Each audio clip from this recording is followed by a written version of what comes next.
আসসালামু আলাইকুম।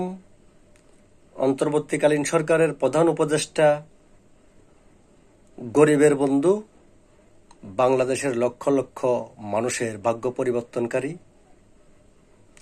ডক্টর মোহাম্মদ ইউনূস সাহেব আপনাকে বলতেছি, আপনি শুনুন। আজকে গ্রেপ্তার হয়েছে সালমান এফ রহমান এবং আইনমন্ত্রী আনিসুল হক।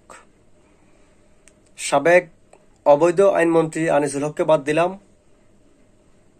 অবৈধ একজন মন্ত্রী সালমান এফ রহমান, তিনি 10,000 20,000 কোটি টাকার মালিক নয়, তিনি 1 লক্ষ 2 লক্ষ কোটি টাকার মালিক নয়, তিনি সম্ভবত 5 লক্ষ কোটি টাকার মালিক হবেন। সম্ভবত 5 লক্ষ কোটি টাকার থেকে বেশি মালিক হবেন। তো যেহেতু তাকে গ্রেপ্তার করা হয়েছে, তার অ্যাকাউন্ট ফ্রিজ করা হয়েছে, তার অ্যাকাউন্ট জব্দ করা হয়েছে। আমি বর্তমান অন্তর্বর্তীকালীন সরকারের প্রধান ডক্টর মোহাম্মদ ইউনূস সাহেব এবং সবাইকে বলবো, প্লিজ সালমান এফ রহমানের অ্যাকাউন্ট থেকে টাকা তুলে যত সাধারণ ছাত্রছাত্রী নিহত হয়েছে সবাইকে স্বাবলম্বী করে দেয়া হোক, এবং এই কোটা আন্দোলনে যত সাধারণ মানুষ নিহত হয়েছে সবাইকে এই সালমান এফ রহমানের টাকা দিয়ে স্বাবলম্বী করে দেওয়া হোক। এটা কিন্তু অত্যন্ত একটি বাস্তব কথা বলতেছি। যদি না রাখেন তাহলে গুনাহগার হবেন। সালমান এফ রহমান এই টাকাগুলো কোত্থেকে ইনকাম করেছে? সব চুরির টাকা, শেয়ার বাজারের টাকা, এই কন্ট্রাক্টরের টাকা।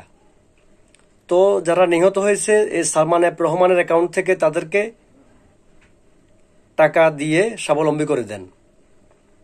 আর যত সাধারণ মানুষ নিহত হয়েছে এই কোটা আন্দোলনের সময় তাদেরকে স্বাবলম্বী করে দেন। নিহত ছাত্রছাত্রী যারা হয়েছে তাদের প্রত্যেক পরিবারকে 1 কোটি টাকা করে দিতে হবে। 1 কোটি ছাত্রছাত্রী যারা নিহত হয়েছে তাদেরকে প্রতি জনকে 1 কোটি টাকা করে দিবেন সালমান এফ রহমানের অ্যাকাউন্ট থেকে। আর যত সাধারণ মানুষ নিহত হয়েছে তাদের প্রত্যেককে 50 লক্ষ টাকা করে দিবেন সালমান এফ রহমানের অ্যাকাউন্ট থেকে। এটা দাবি রইল, এটা যদি করেন খুব ভালো হবে। আর যত ছাত্রছাত্রী নিহত হয়েছে আশা করি আপনারা বর্তমান সরকার যারা আছেন সবাই তাদেরকে দেখতে যাবেন, এবং যারা আহত হয়েছে তাদের চিকিৎসার সম্পূর্ণ ব্যয়ভার গ্রহণ করবেন। এই সালমান এফ রহমানের টাকা দিয়ে সবকিছু হয়ে যাবে।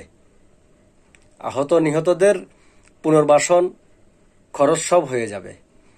আনিসুল হক এবং সাবেক স্বরাষ্ট্রমন্ত্রী আসাদুজ্জামান খান কামাল, তাদের হিসাব একটু পরে ধরিয়েন। আপাতত সালমান এফ রহমানের হিসাবটা ধরে সবাইকে স্বাবলম্বী করে দেন। আল্লাহ হাফেজ।